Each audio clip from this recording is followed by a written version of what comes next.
Hello students, तो आज के इस वीडियो में डिस्कस करेंगे विलियम शेक्सपियर की एक मोस्ट फेमस सोनेट नंबर। तो आपको सबसे पहले मैं बताता हूँ कि सोनेट का मतलब क्या होता है। और ये जो विलियम शेक्सपियर है ये ग्रेटेस्ट ड्रामाटिस्ट है ना, और सोनेटर्स थे। इन्होंने जो है टोटल 154 सोनेट्स लिखे हैं, 37 प्लेज हैं इन्होंने लिखे हैं, ठीक है।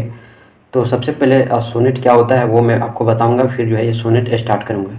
होता है एक टाइप के है ना, पोएम होती है, शॉर्ट पोएम, जिसमें जो है टोटल जो होते हैं 14 लाइन्स कंसिस्ट होते हैं।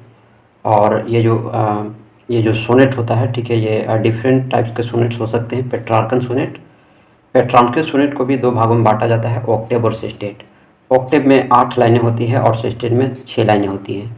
तो पेट्रार्कन सोनेट जो होता है उसका जो राइम स्कीम होता है A B B, A B B, A C D E, ठीक है। तो और भी कुछ हो सकता है, ठीक है, लेकिन राइम स्कीम जो इसका होता है वो ये होता है, ठीक है। सेकेंड टाइप इसका आता है शेक्सपियरियन सोनेट, ठीक है। इसको इंग्लिश सोनेट भी कहते हैं। तो ये जो है ये किसके द्वारा पॉपुलराइज हुआ, तो विलियम शेक्सपियर के द्वारा। अब इसमें जो है 3 क्वाड्रेंट होते हैं, 4-4 लाइनों की, ठीक है। 4-4 लाइनों की 3 क्वाड्रेंट होते हैं। क्वाड्रेंट मतलब जो होता है कि एक क्वाड्रेंट में 4 लाइनें, यानी 3 क्वाड्रेंट है तो टोटल कितने हो गए, 12। और एक कपलेट होता है, और एक कपलेट में 2 जो है लाइन होती हैं, ठीक है। तो इस तरह से जो है 14 लाइन्स हो गए, यानी सोनेट जो होता है 14 लाइन्स का होता है। और शेक्सपियरियन सोनेट यानी इंग्लिश सोनेट की राइम स्कीम की बात करें तो A B C D E F G G, ठीक है। तो ये होती है इसकी राइम स्कीम। फीचर्स की बात कर लेते हैं शेक्सपियरियन सोनेट की फीचर्स की। तो इसमें जो टोटल, जैसा कि मैंने बताया कि टोटल जो लाइन्स होती है वो 14 होती है। इसमें जो राइम स्कीम होता है वो ए बी है ना, सी डी ई एफ जी जी। इसमें जो आयम्बिक पेंटामीटर का जो है इसमें यूज होता है, ठीक है। हर हर पंक्ति में 10 सिलेबल है ना। और इसका अगर थीम देखा जाए तो प्रेम होता है, ठीक है, समय, सुंदरता, मृत्यु, ईर्ष्या, ठीक है, ये सभी जो है इसके थीम होते हैं, ठीक है। अब मैं बात कर लेता हूँ शेक्सपियरियन फेमस सोनेट, तो सोनेट नंबर 18 जो अभी हम लोग पढ़ने वाले हैं, जिसको shall I compare thee to a summer's day के नाम से भी जो जाना जाता है, यानी प्रेम और सुंदरता की अमरता, ठीक है। फिर फेमस सोनेट है शेक्सपियर साहब का sonnet number 29, when in disgrace with fortune and men's eyes के नाम से भी जाना जाता है सोनेट नंबर 29 को, यानी निराशा से प्रेम में शक्ति प्राप्त करना। फिर सोनेट नंबर 116 है, सोनेट नंबर 130 है, ठीक है। जैसा कि मैंने बताया कि ये जो विलियम शेक्सपियर है इन्होंने 154 सोनेट्स लिखे हैं, ठीक है।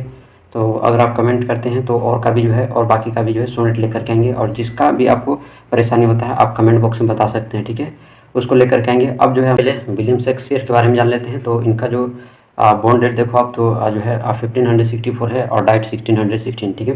यानी 23 अप्रैल 1564 में इनका जो है जन्म हुआ था स्ट्रेटफोर्ड अपन एवन, इंग्लैंड में है, ठीक है। और इनके पिता थे जॉन शेक्सपियर, ठीक है, जो एक व्यापारी थे, और इनकी माता थी मैरी आर्डन, ठीक है।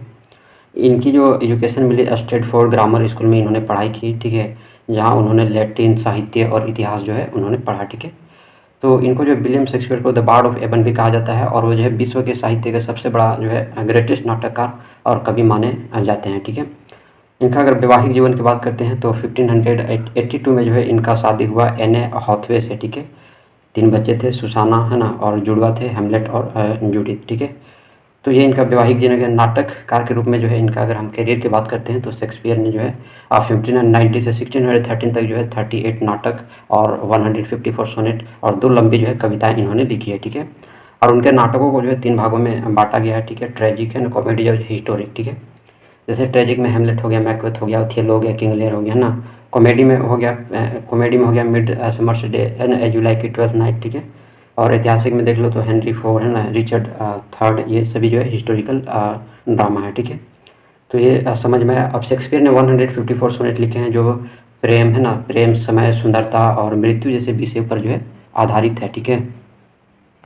और इनकी मृत्यु जो है 23 अप्रैल 1616 को हो जाती है, ठीक है, अपने ही जन्मदिन पर, ठीक है। तो ये चीज़ इसको ध्यान में रखना। अब हम इसको लाइन बाय लाइन जो है स्टार्ट करते हैं। तो इसमें लाइन है, लाइन का ही पहली जो है कि when in disgrace with fortune and men's eyes, कि जब मैं किस्मत और लोगों की नज़रों में अपमानित होता हूँ, कि जब मैं किस्मत है ना, डिस्ग्रेस, जब मैं किस्मत और लोगों की नज़रों में अपमानित होता हूँ, फॉर्चून एंड मैंस आइज, तो कभी कहते हैं कि जब वह दुर्भाग्य में होते हैं ना, जब उनका खराब वक्त चल रहा होता है तो लोग उसे तुच्छ मानते हैं, छोटा मानते हैं। आई ऑल एलोन बीवीप माई आउटकास्ट स्टेट, कि मैं अकेले बैठकर अपनी तिरस्कृत अवस्था पर रोता हूँ। मतलब कि वह खुद को अकेला और अस्वीकृत महसूस करते हैं और दुख में क्या करते हैं, वो रोते हैं। नेक्स्ट जो लाइन है कि trouble deep heaven with my bootless cries, और अपने व्यर्थ रोने से बहके ईश्वर को परेशान करता हूँ।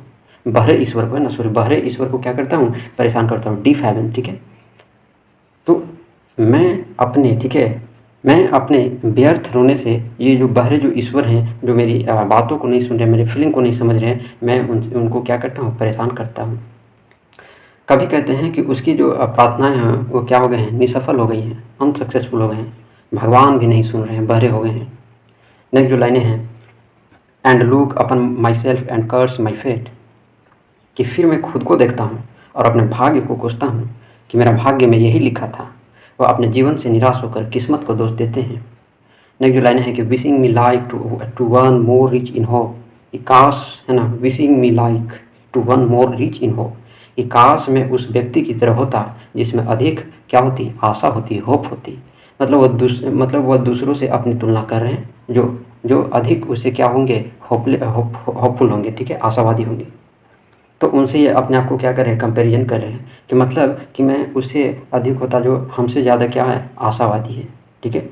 Feature like him with friends opposite, कि जो सुंदर है और जिसके पास कई मित्र हैं, उसे लगता है कि दूसरों की शक्ल सूरत और सामाजिक जीवन बेहतर है। वो अपने आप को नहीं देखते हैं, बस दूसरों को देखते हैं कि वो कितना अच्छा है, वो देखो कितना अच्छा है ना, और मैं कहाँ हूँ। तो वो दूसरों की शक्ल सूरत और जो सामाजिक जीवन है, जो है ना, उसको ये देख करके बेहतर उनको लगता है। नेक्स्ट लाइन है, desiring this man's art and that, है ना, दैट मैंस उसको, कि मैं इस व्यक्ति की कला और उस व्यक्ति की समझ चाहता हूँ। वह चाहते हैं कि उसमें भी दूसरों जैसी प्रतिभा हो, ज्ञान हो, है ना। जब भी व्यक्ति दूसरों को देख करके, है ना, ईर्ष्या करते हैं, ठीक है, या कोसते हैं कि मैं वैसा क्यों नहीं हूँ, ठीक है। तो वही कवि यहाँ पर करे कि मैं इस व्यक्ति की कला, इसकी जो आर्ट है और उस व्यक्ति की जो समझ है, उसको मैं चाहता हूँ, और उसके जैसा जो है मेरे पास भी ज्ञान होती, मैं भी उसके जैसा बड़ा होता, ठीक है। नेक्स्ट जो लाइनें हैं कि with what I most enjoy content list, कि जो चीज़ें मुझे कभी आनंद देती थी अब वे भी संतोष नहीं देती। तो नेक्स्ट जो लाइनें हैं कि with what I most enjoy content list, जो चीज़ें मुझे कभी आनंद देती थी अब वे भी असंतोष नहीं देती, है ना, संतोष नहीं देती। मतलब उसकी पसंदीदा जो चीज़ें थी वो भी अब उसे क्या है, खुश नहीं है, ठीक है। मतलब जो चीज़ें हमने पहले खुशी देती थी और वो भी क्या हो गई, अब वो भी इनकार कर दी, ठीक है। मतलब उसकी पसंदीदा चीज़ें में भी अब खुशी नहीं बची है। Yet in these thought my self almost despising, कि इन विचारों में मैं खुद से नफरत करने लगा हूँ। Yet in these thought my self almost despising, कि इन विचारों से मैं खुद से नफरत करने लगा हूँ। जब वह खुद की तुलना दूसरों से करते हैं तो वह खुद को नीचा समझते हैं, कवि विलियम शेक्सपियर, ठीक है। नेक्स्ट जो लाइनें हैं कि happily I thought on thee and then my state, तभी अचानक मैं तुम्हारे बारे में सोचता हूँ और फिर मेरी स्थिति, जो मेरी कंडीशन है, अचानक जो है प्रिय, है ना, लवर व्यक्ति की उसे याद आती है, ठीक है, कि अचानक प्रिय व्यक्ति की उसे याद आती है। नेक्स्ट जो लाइनें हैं कि like to the lark at break of day arising, कि एक लार्क यानी चिड़िया, ठीक है, कि एक चिड़िया की तरह जो सुबह होते ही गाती हुई उड़ जाती। मतलब कभी कहते हैं कि जैसे सुबह की चिड़िया ऊंचाई की ओर उड़ती है, वैसे ही उसका मन भी ऊपर उड़ने लगा है, ठीक है। तो उसका मन भी क्या है, अब ऊपर उठने लगा है। नेक्स्ट जो लाइनें हैं कि from sullen earth sings hymns at heaven's gate, कि उदास धरती से ऊपर उड़कर स्वर्ग के द्वार पर गाने लगती है। उसकी आत्मा उदासी से ऊपर उठकर खुशी से भर जाती है। फ्रॉम सलेन अर्थ, है ना, कि उदास धरती से ऊपर उठकर स्वर्ग के द्वार पर गाने लगती है। समझ में आया। नेक्स्ट जो लाइन है कि for the sweet love remember such wealth brings, क्योंकि तुम्हारे प्रेम की स्मृति ऐसा सुख और समृद्धि लाती है, ठीक है, कि क्योंकि तुम्हारे जो प्रेम की जो स्मृति है ना, रिमेंबर स्मृति, यादें जो है, ऐसा सुख और समृद्धि लाती है कि वह प्रिय की याद को सबसे बड़ी दौलत समझता है, ठीक है। कि जो ये पोएट है कि वह प्रिय की याद, है ना, प्रिय लवर यानी प्रिय मतलब लवर, ठीक है, कि लवर की याद को सबसे बड़ी दौलत समझता है, ठीक है। अंतिम जो लाइनें हैं उसका मतलब समझते हैं, ठीक है। 14 line, that then I scorn to change my state with kings, कि उस वक्त मैं राजा की स्थिति से भी अपनी हालत नहीं बदलना चाहता। मतलब उस प्यार की याद से वह इतना समृद्ध महसूस करता है कि वह किसी राजा से भी अपनी स्थिति नहीं बदल सकता। ठीक है? तो इसमें जो ये लाइनें हैं, ये जो सोनेट है ख़त्म यहाँ पर होती है। ठीक है? मैं बता देता हूँ इसका सेंट्रल आइडिया। कभी-कभी जो है हम जीवन से परेशान हो जाते हैं और दूसरों से अपनी जो है तुलना, कंपैरिज़न करने लगते हैं। ठीक है? और खुद को नीचा समझते हैं। लेकिन सच्चा प्रेम या किसी व्यक्ति की याद हमें फिर से आत्मिक बना देती है और संतोष देती है। ठीक है? बात समझ में आया? तो ये जो है इस सोनेट का मतलब है। ठीक है? आई होप आपको वीडियो बहुत अच्छा लगा। बहुत ज़्यादा लाइक करें, चैनल पर नए चैनल को सब्सक्राइब करें। मिलते हैं नेक्स्ट वीडियो में।